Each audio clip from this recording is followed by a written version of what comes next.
Kisih tuh jadi waktu kami itu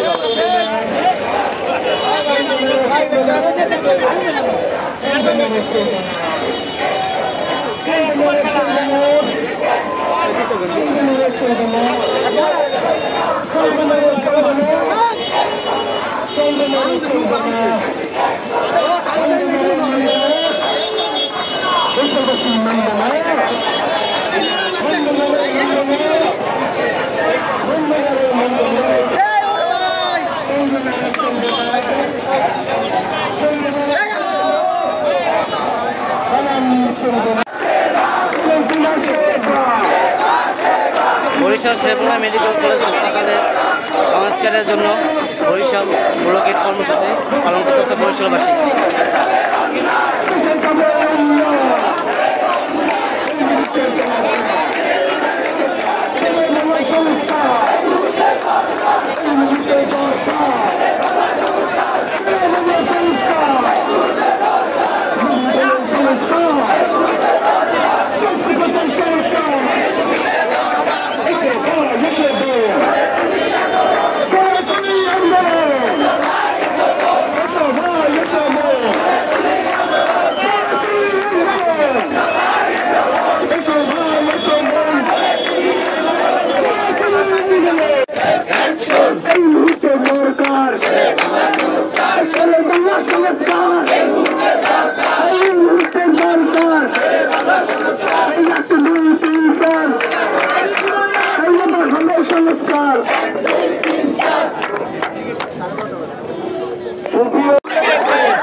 সরকারি সকল সুযোগ সুবিধা থেকে বঞ্চিত করেছে।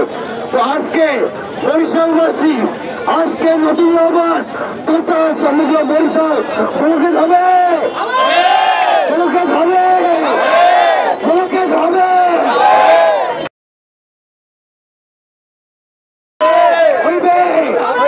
বরিশাল পুলকিত হবে। যদি হয় তবে এই ব্যারিকেড ছড়ানো বড় হবে। যদি আজকে বরিশাল ব্যারিকেড হয় তবে ব্যারিকেড ছড়ানো বড় হবে।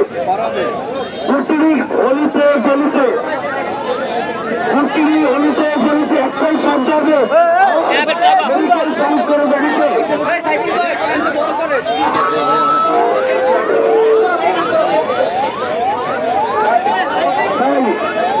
সার্কেল যত বড় হবে আজকের এই ব্যারিকেডের পরিসর তত বড় হবে ভাই। সার্কেল যত বড় হবে পরিসর তত বড় হবে।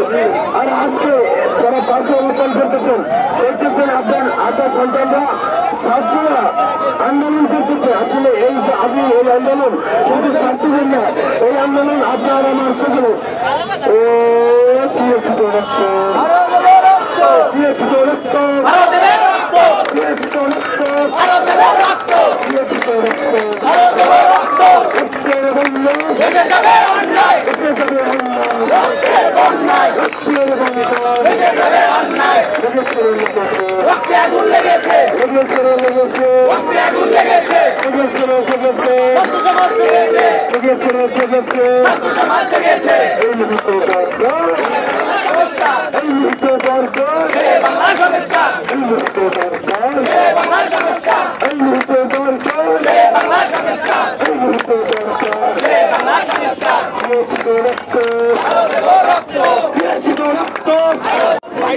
আলোচনা করেছে, তারা আশ্বাস দিয়েছে কার্যক্রম করবে এক সপ্তাহ অথবা এক মাস, তারপরে তারা আবার সেই সিন্ডিকেট চালাবে। খাবারের অবস্থার দিকে আপনি তাকাবেন, আপনাদেরকে বলছি আপনারা সাংবাদিক কিন্তু যারা রয়েছে আপনারা দয়া করে সকালবেলা একটু তাদের খাবার ঘরে ঢুকবেন। সবজিগুলো পোকায় ভরা, আলুগুলো পোকায় ভরা, তাদেরকে কেটে রান্না চড়িয়ে দেয়, সেই খাবার আপনার রুগীরা খায়। তাহলে ওখানে যদি সুস্থ হইতে এই খাবারকে জীবাণুতে আমার রুগী আরো বেশি অসুস্থ হচ্ছে। এত বড় একটা প্রতিষ্ঠান, এখানে যদি আমরা সকলকে সুস্থভাবে না রাখতে পারি তাহলে এটা আমাদের দেশ, বিশেষ করে দক্ষিণ অঞ্চলের জন্য একটা বিপদ। তাই আমরা ছাত্র সমাজ সজাগ রয়েছি এবং সবসময় উদ্বুদ্ধ রয়েছি, রাজপথে রয়েছি। আমাদের এই দাবি আমরা ততক্ষণ পর্যন্ত রাস্তা অবস্থান করবো, রাস্তা বলবৎ করবো ততক্ষণ পর্যন্ত আমাদের এই দাবি পূর্ণ না হয়। সাময়িক সমস্যা যদি বৃহৎ সমস্যার সমাধান হয় তাহলে আমি সাময়িক সমস্যার করতে রাজি আছি। আমি জানি একটু সমস্যা হচ্ছে এদিকে বলবৎ করার জন্য অনেকেই আমাদেরকে অনেক কথা বলে। আমি সাংবাদিকদের মাধ্যমে তাদের কাছে পৌঁছাতে চাই, ভাই ওখানে চিকিৎসা আমি একারই না, আপনারাও নেন, হয়তো বা যাতায়াত করতে টাইম নষ্ট হতে পারে, কিন্তু এই শেরেবাংলার সংস্কারের দাবিতে আমরা নেমেছি, এটা আপনার জন্য আমি নেমেছি। আপনার মা, আপনার বাবা, আপনার ভাই, আপনার বোন তারা সেখানে চিকিৎসা নিচ্ছে, তারাই চিকিৎসা মারা যাচ্ছে, তাদের জন্য কাজ করছি। তাই বৃহত্তর স্বার্থে সাময়িক একটু কষ্ট আমরা কি মেনে নিতে পারি না? অবশ্যই পারি। তাই এই দাবি আমাদের সংস্কার হোক, সুস্থ থাকুক, সকলেই ভালো থাকুক, এই হলো আমার প্রত্যাশা।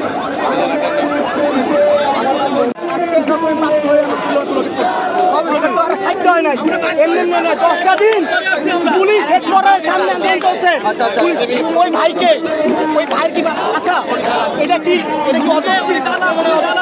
অযৌক্তিক?